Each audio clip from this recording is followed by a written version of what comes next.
Hi Gerald, and welcome to my YouTube channel, and thanks for doing the interview with me. I really appreciate it. I'd like to ask you what motivated you in the first place to start your visa agency, Nomad Elite. Thank you. I'm very glad that you brought the idea up. So I wanted to thank everyone too for watching this video. Basically, this company did not start because of monetary goals. It really didn't. You can have a job, you can have a profession, or you can have a calling, you know. And for some of us, it takes a long time. It took me a long time to find my calling. And I think this is my ultimate calling, at least for now. Who knows what it could be in 10 years and 20 years. So. Yeah, absolutely. Well, thanks for that. I know I did a lot of research on YouTube before I picked your company, and a lot of that reasoning was how transparent you guys were with the costs and what was involved and what you get, and the time frames regarding the temporary residence, and also with the time frames for the cedula and all the rest. Yeah. Because generally what I've found looking at a lot of other people is you don't get any answers. Yeah. But in contacting you, you were straightforward with the answers, So that's why I looked into using Nomad Elite and eventually decided to use Nomad Elite. Tell us a little bit about Paraguay for the viewers. Yeah. I've come here for the first time and I'm loving it. Tell me why you chose Paraguay as one of the destinations to operate the visas out of. Great question. The first thing that we look at is stability overall. And I think Paraguay has been very stable, politically speaking. It's been very, very stable. Whereas other countries in the region, as we know, Venezuela, Colombia, and Ecuador, like Paraguay didn't have this fragile establishment at all, And I think the same can also be said about countries in Southeast Asia, like what we're now seeing in Myanmar, for instance, right, is one of those examples. But I would say, generally speaking, Southeast Asian governments are more stable in a lot of ways than Latin American governments, unfortunately. But Paraguay has been very stable, I think, over the past maybe 20 years, 30 years. And the dictatorship came to an end, I believe, in the late 80s. And, things have been going uphill ever since. And I think that's important when you pick a country, when you recommend a country to people. Obviously, nobody knows 100% what the future holds. But just giving it political history over the past number of decades. And Paraguay is really a country that's now under a leadership that cares about the country's reputation a lot. And you can see that by the policies they have in place. For instance, I can give you very specific examples. The overflow of electricity that Paraguay generates is sold at its own costs to Brazil. Obviously to not upset the bigger neighbor, the bigger brother, so to speak, but they just put certain precautions and things in place where you think they really make sense to keep the region stable. They could be greedy and say, hey, this is our energy, we want to make at least 30-50% on it. No, but they don't do that. They sell it at their own cost. So I think that's one of those examples where just the visa policy having been very stable over the past number of years, we haven't really seen a lot of fluctuations here. From a geopolitical perspective, I think Paraguay is good. It's stable. The tax situation is very favorable, where you say, no taxes on foreign sourced income. Who wouldn't want that? Absolutely.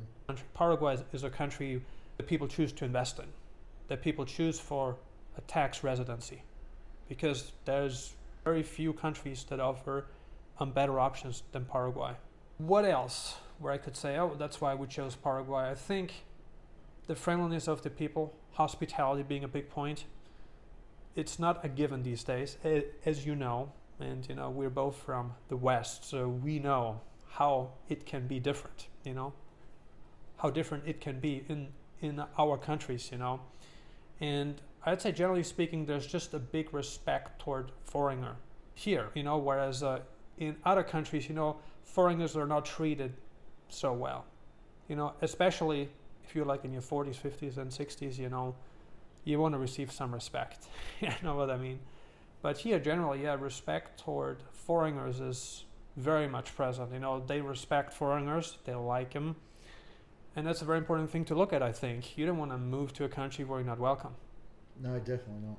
Yeah. I suppose the next question that I want to ask is a lot of your clients that come to Paraguay, what do they tell you were their main reasons for coming to Paraguay, applying for a temporary residence, and then obviously following that up down the line with a permanent residence? One of the biggest reasons is taxes, for sure. A lot of people are tired of paying these high taxes. And as you see, a lot of people from Canada, Australia, the US is different because they tax you no matter where you live, unless you renounce US citizenship, right? EU countries too, some of them made it just harder to surrender residency and go live in another country. I think taxes are a big point, but it's not everything. Secondly, I would say people don't want to be regulated too much. Some people feel like they're being choked by regulation. Yep. Specifically, Australians feel that way, I think. Americans feel that way, certainly. Canadians, too. Europeans are dealt a very bad hand as well. So I just feel like in terms of freedom, and I interviewed David before on my channel, and he said that I think in early 2023 how Paraguay is just the kind of country that leaves you alone. And being left alone is priceless, You cannot put a value, because it's just so valuable. It's invaluable. Being left alone these days, where everyone's monitoring you, looking at what you're doing, whether you're paying your taxes, and you should be paying your taxes no matter where you live, there's no question about that, but I'll just say these components are very important. And then of course there's also the lifestyle factor that makes a big difference. Like you've pointed out when we just did a video for my channel, how living in a low-cost country gives you a much better quality of life. Absolutely. It's a matter of fact. And especially if you've secured enough income, or you have an asset, say in Australia where you live, and you can live off of that asset in a country where you get twice or 3 times the value. Why wouldn't you do that? And you're happier too, right? Yep. And spending a lot of money doesn't necessarily make you much happier. But just not being drained financially does, Like if you have to restrict yourself too much, I don't think that's happiness either, especially if you come from a Western country, knowing what it's like having wealth and then seeing this privilege being taken away from you is, I think, something that a lot of us can't accept. And I think the best time in the West, is in the past. I think that 2019 was the best time. I think Western societies peaked in 2019, and maybe this trend is reversible. I don't know, but it's just how I see things. Yeah, look, I completely agree. I think the best times in the West have been had. I don't think they're going to get any better anytime soon. Timeframes for someone out there that's looking at coming to Paraguay to kick off a temporary residency. Can you just elaborate on what you think's the ideal time frame for someone to fly in, get settled in their accommodation, get the ball rolling like I have, and have their application for temporary residency processed, and that way give people a little bit of an idea on what kind of time frames they need to allow if they have to shoot back to Australia or wherever they come from, because as we all know, it's not the easiest getting to Paraguay or Latin America by plane, but if you plan it properly and you take the right amount of time frames into consideration, it's easily doable. Yeah, very good question. I think it depends on how fast you want to move. First of all, the whole process should take about a week. Like 5 to 7 business days is a good time frame, I think. Sometimes there's a holiday, and so you have to add a day or two, And in Paraguay, there are many holidays, right? Basically, it should take about 5 to 7 business days to apply. And as you know, we have a process in place. Like before you come, we verify your documents, because the last thing that we want is for you to come here and miss a document or two, because that would be a disaster, right? So we don't want that. And yeah, if you want to come here for like a week to check it out and see how you like it, and you're like in the mood of securing a plan B, I think, like I said, 5 to 7 business days is enough. But also consider, of course, the time of the year. If you come, let's say, in late December, you're going to be standing in front of closed doors, because lots of holidays here, But other than that, there was also a couple of holidays in like March, a couple in May. I mean, it's almost a holiday every month, I think. And sometimes, it's actually on a Saturday or Sunday, which is not normal business day, and they move it to a Monday so people can have off. That's how the culture works here. So it's different to Asia, very different. And yeah, I just recommend to maybe stay here for a couple weeks. So yes, you're going to spend 5 to 7 days to apply for your visa, right? But if you spend more time here, you can also see other things, you know. So I think that's advisable, especially if you come from Australia. And we had a couple clients from Australia, and they all stay longer because, as you've pointed out, it's a long flight, and you have also jet lag, and you know, it's a big sacrifice, but securing residency here is a good idea for someone who wants to lower their taxes, increase their quality of life. You want to have more freedom. And yeah, I think 5 to 7 days is typically a good amount of time. Absolutely. So for those of you that are watching at the moment, in regards to your criminal record certificate in Australia, if you're going to apply for temporary residency in Paraguay or anywhere else for that matter, make sure you go through the Australian Federal Police, because otherwise you might find that you'll get some hiccups with foreign immigration. All right, and to get your document apostilled, you need to go to DFAT, which is the Department of Foreign Affairs and Trade. You can get online and find the one in your city, and then book an appointment for the apostille, right, of the document.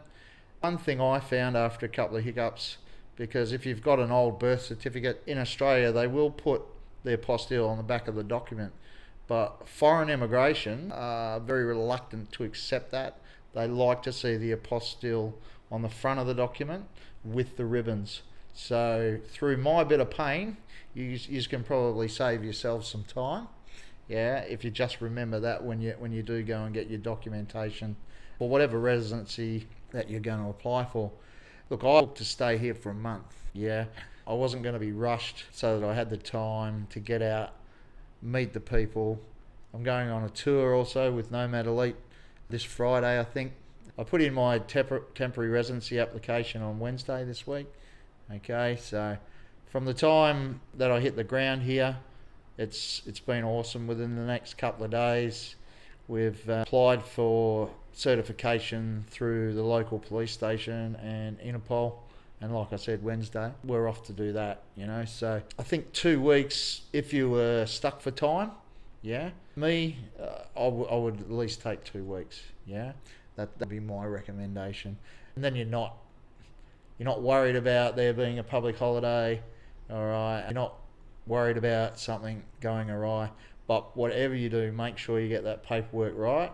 And you can plan it with Jessica, because Jessica will verify all your documentation with immigration, so that it's all correct and you don't have any hiccups when you get here. Weather, you can ask about. Absolutely, look, the weather here at the moment has just been absolutely perfect. We've even had a bit of rain, which I don't think they've had for a while. But it's not it doesn't seem real humid compared to a lot of Southeast Asian countries. Obviously you'll get your humidity here, but I don't think it's as overbearing as what I've experienced in Southeast Asia and a lot of those countries.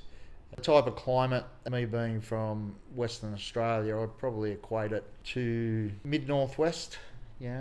It's a nice, warm, dry climate. Other than that, got anything else you'd like to add? Yeah, I just wanted to add some points here about the weather. Now, you're from down under, so it's kind of comparable, I think, in some ways, even though it can get really hot here in the summertime, which is technically winter time in the Western Hemisphere.